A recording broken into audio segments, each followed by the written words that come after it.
for one, am grateful, Mrs. Bush, that they are finally bringing civilization to this savage land. I could not agree with you more, my dear. My daddy settled this land, and I know he'll be looking down on us, pleased at how we help the natives. Yes, they've lost their land, but they've gained access to heaven.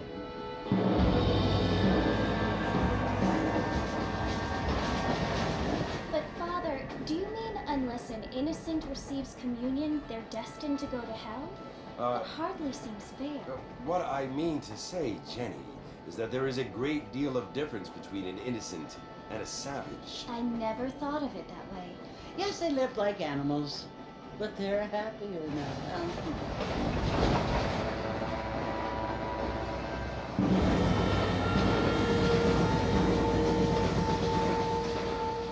Not only do people now have motor cars, Father, but I heard that pretty soon we will be able to fly. No, only angels can fly, Jenny.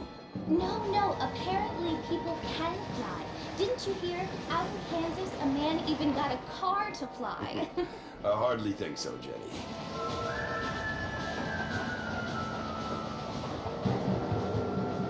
Apparently, Mr. Johns wants to run for governor, which is why he's so concerned with cleaning up the state. Nate Johns. Yes. His family is nothing but hillbilly trash that came here after the war. I don't want to be judgmental, but this state should not be ruled by such a disgusting family. A family without class. Apparently, the Johns family have made a lot of money, and he has a lot of friends in politics. Mrs. Bush, money isn't everything. There are many things that money cannot buy. It seems that money can buy voters, though.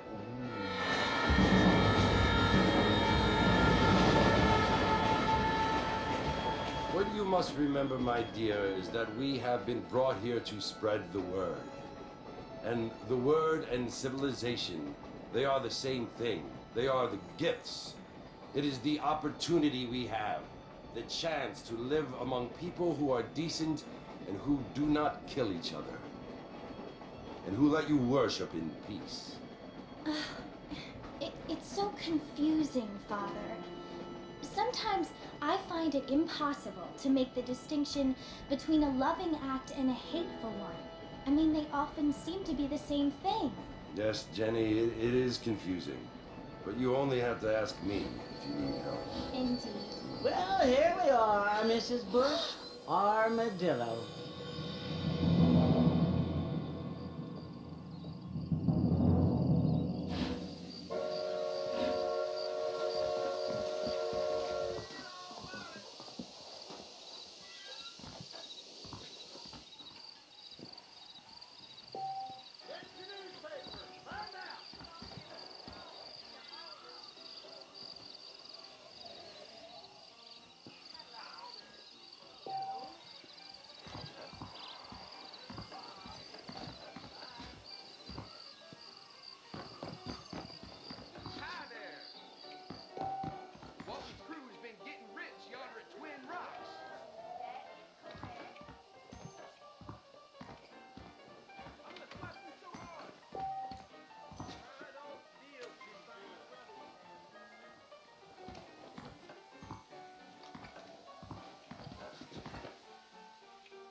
Feel too good.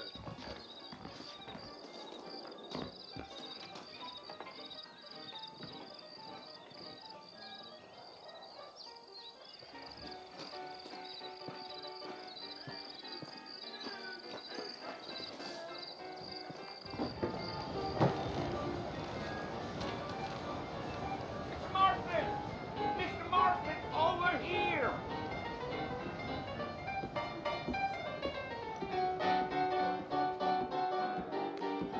You must be John Marston. Sometimes. I'm Jake. Your friends from Blackwater hired me to guide you. They ain't my friends, but pleased to meet you, Jake. I got the horses saddled up and ready out front.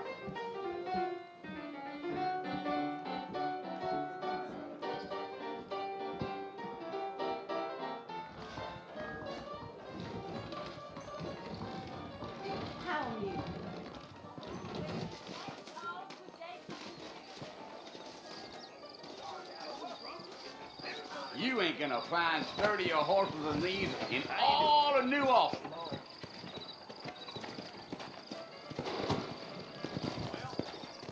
Take it slow on the way out of town.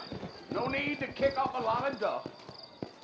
As long as I don't die, I'll quit this job in 5 summers' time. The Lord moves in mysterious ways. It doesn't surprise me that. I reckon I'll take the state Come on. of Blackwater.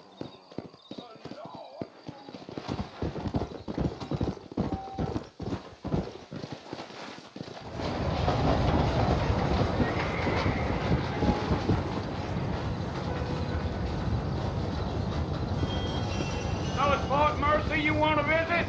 That's right. Ain't taking nobody up to the fort in a long time. Great place for a decent fella to want to visit, if you don't mind me saying.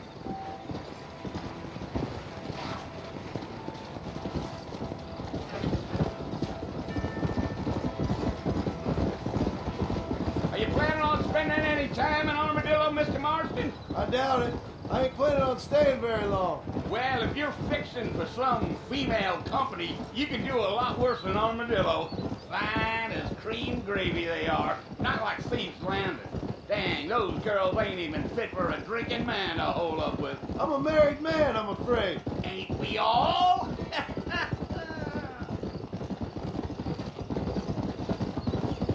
Gee up.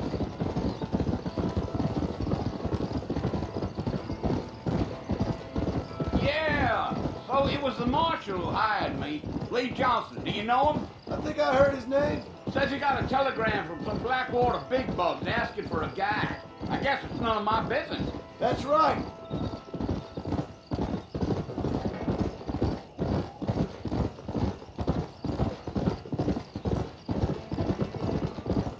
You ain't very talkative, are you? Nope. I'm just chewing the dog, mister. That's how I am. I don't mean nothing by it. Trust me. There's things you better off not knowing.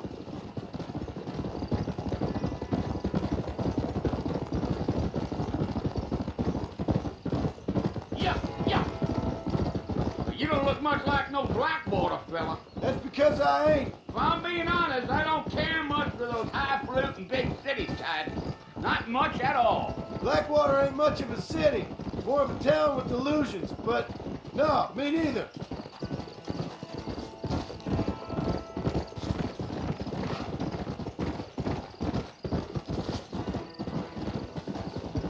A fella told me he was out in Blackwater a few months back and stole one of them newfangled carriages without horses. Let's go. Whoa, whoa.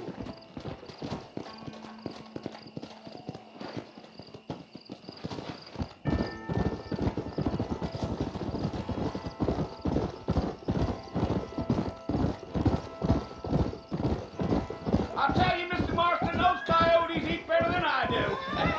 Almost there, Mr. Marston, just over this hill.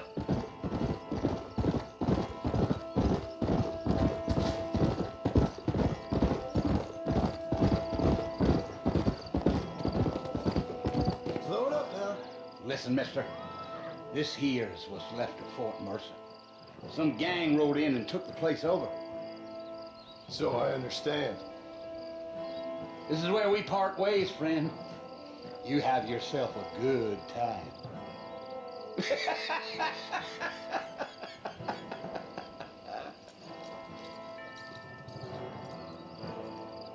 Giddy up.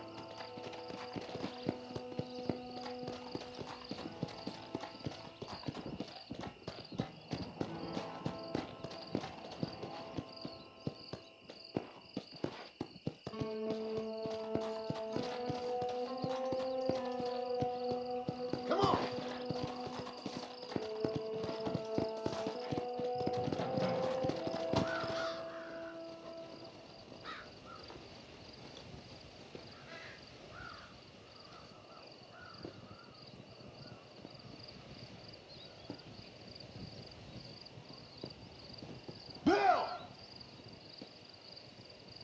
I've come for you! Bill Williamson! Come out here right now! Go away now, John. Don't make me kill you. Nobody needs to kill anyone, Bill. You must think I was born yesterday. You always did think I was an idiot. That ain't fair, Bill. You were as my brother. I've come to try to save you. Oh. Do I look like I need saving? Bill, please. They want to kill us all. I can help you. Well, you never tried to save me before. You only seemed to save yourself. Bill, I implore you, think about this. You implore me? You implore me. You always were one for fancy words. Oh. Well, things are different now, John. Now I'm in charge. No more Dutch. And no more you. Implored. I implores you to go back and tell them to send someone just a little bit more impressive next time. Well? Oh. Poor John.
Well, you're alive. So it would seem. So, how do you feel? I don't know the polite word for it. I do. Stupid is the word we use around here. What were you doing? I was doing something stupid. Well, you'll be okay. Once you didn't die, the doctor said you'd be fine. He got the bullets out a couple days ago. Good. It cost us $15. I'm sorry, madam. Should have left me there to die. Did you want to die? I mean, was that it? Was that why you went straight out to Fort Mercer and picked a fight with the worst bandit in the county? To die, Mr. Mr. Marston. John Marston. Bonnie McFarland. Miss Bonnie McFarland. Well, you may be right, Miss McFarland. I don't know. Huh. So what were you doing? Trying to give Mr. Williamson a chance. For old time's sake. You know Bill Williamson? Knew him. Long time ago. Well, what was he like? Dumb. Just like you. Thank you, miss. See my hat? I have. And, what will you do now? Now I'm gonna take my time and go after him the less kind way. Well, that sounds very fun, Mr. Marston. Quite heroic, just like in those penny dreadfuls my brother used to read. Meanwhile, if you'll excuse me, I've got a ranch to run. Of course, if you're feeling better, why not take a ride with me later? Help me patrol the perimeter. You can earn back some of that money we wasted on doctor's bills. Of course. And thank you for saving my life, I mean. Next time, Mr. Marston, I strongly recommend you don't try to lose it quite so earnestly. I'll bear that in mind.